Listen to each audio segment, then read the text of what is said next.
கர்த்தர் அதிசயங்களை செய்கிறார். ஊழியங்கள் வழங்கும் ஜீவ வார்த்தை. இந்த நாளுக்காக ஏசப்பாவுக்கு நன்றி செலுத்துவோமா? நம்ம வாழ்க்கையில இன்னைக்கு ஒரு புதிய நாளை தந்திருக்காருல்ல, இன்னைக்கு புதிய காரியத்தை செய்ய போறாருல ஆண்டவர், நம்ம கூட இன்னைக்கு பேச போகிறாருல, நம்ம காரியங்கள் எல்லாம் வாக்கி செய்ய போகிறாருல, அந்த ஏசப்பா மேல மனதை நன்றி செலுத்துவோமா? அதே போல பிறந்த நாளை காண்கிற அனைவரையும் கர்த்தருடைய ஊழியக்காரன் வாழ்த்துகிறேன், ஆசீர்வதிக்கிறேன். நீங்கள் ஆசீர்வாதமா இருப்பீங்க.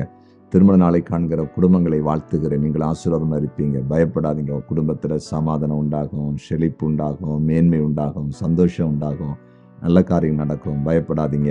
இந்த ஜீவார்த்தைக்கான வசனத்தை கேட்போமா? 2 நாளாகவும் 15 அதிகாரம் 2வது வசனம். அவன் வெளியே ஆசாவுக்கு எதிர்கொண்டு போய் அவனை நோக்கி, ஆசாவே, யூதா பென்யமீன் கோத்திரங்கள் சகல மனுஷரை கேளுங்கள். நீங்கள் கர்த்தரோடு இருந்தால் அவர் உங்களோடு இருப்பார். நீங்கள் அவரை தேடினால் உங்களுக்கு வெளிப்படுவார். நீங்கள் அவரை தேடினால் உங்களுக்கு வெளிப்படுவார். இந்த ஜீவார்த்தின் தலைப்பு, உங்களுக்கு வெளிப்படுவார். உங்களுக்கு வெளிப்படுவார். இங்கே ஆசா தன் ஜனங்களை பார்த்து சொல்லுகிறான், இங்கே கர்த்தரை தேடுங்க. கர்த்தரை தேடும் போது உங்களுக்கு வெளிப்படுவார். தன்னை அவர் வெளிப்படுத்தி காண்பிப்பார் என்று சொல்லுகிறதை பார்க்கிறோம். நிறைய பேருக்கு ஆண்டவர் வெளிப்படுத்தணும், பேசணும், தீர்க்க தரிசனம் சொல்லணும், வரும் காரியங்கள் அறியணும். ரொம்ப பேருக்கு ஆசை இருக்குது இல்லை? நிறைய பேருக்கு அதான் ஆசை.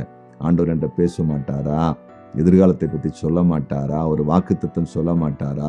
எனக்கு யாராவது ஒரு தீர்க்க தரிசனம் சொல்ல மாட்டாங்களான்னு நம்ம எதிர்பார்க்கிறேன்ல. ஆமாம், கண்டிப்பாக ஆண்டவர் அப்படி வெளிப்பட்டு பேசுகிற ஆண்டவர் தாங்க. நம்ம ஆண்டவர் என்ன சொல்லியிருக்கிறார்? நான் மரித்தேன், ஆனாலும் இதோ சதா காலங்களில் உயிரோடு இருக்கிறேன்னு சொல்லியிருக்கிற ஆண்டவர். அது அப்படியே அவர் சொன்னது மட்டுமில்லை, தன்னை வெளிப்படுத்தி அநேக இடத்திலே காண்பித்த ஆண்டவர்.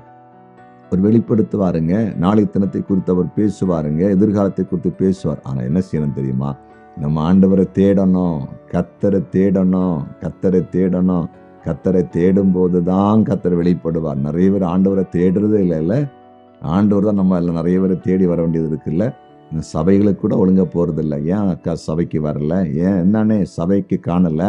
வாங்க அப்படின்னு தேடி போக வேண்டியிருக்கு. எத்தனையோ வருஷம் சபையில் விசுவாசியாக இருக்கிறாங்க, ஆனால் சபைக்கு ஒரு ஒழுங்கு இல்லை. தேடி போனோம். இப்படிப்பட்டவங்க எப்படி கர்த்தரை தேடுவாங்க? இப்படிப்பட்டவங்களை எப்படி கர்த்தர் வெளிப்படுவார்? கர்த்தரை தேடுங்க. அவர் வெளிப்பட்டு உங்களுக்கு அற்புதங்களை செய்வார், வரும் காரியங்களை அறிவிப்பார். புரியுதா? ஜெபம் பண்ணுவோமா? ஜெபிக்கலாம். எங்கள் அன்பு தகப்பனே, உம்முடைய பிரசன்னத்துக்காய் ஸ்தோத்திரம், உம்முடைய கிருபைக்காய் ஸ்தோத்திரம், உம்முடைய கிரியைகளுக்காய் ஸ்தோத்திரம். இப்பொழுது ஆண்டவரே, உம்முடைய பிள்ளைகள் உம்மை தேடுவதற்கு கிருபை கொடுங்க. நீர் அவர்களுக்கு வெளிப்படுவீராக. வரும் காரியங்களை தேவன் அறிவிப்பீராக. அதிசயங்களை ஆண்டவர் செய்யும்படியாய் தரப்பிலே நிற்கிறோம். தேவனால் முடியாத காரியம் ஒன்றுமில்லை. கர்த்தரால் முடியும், எங்கள் ஆண்டவரால் முடியும், எங்கள் தேவனால் முடியும்.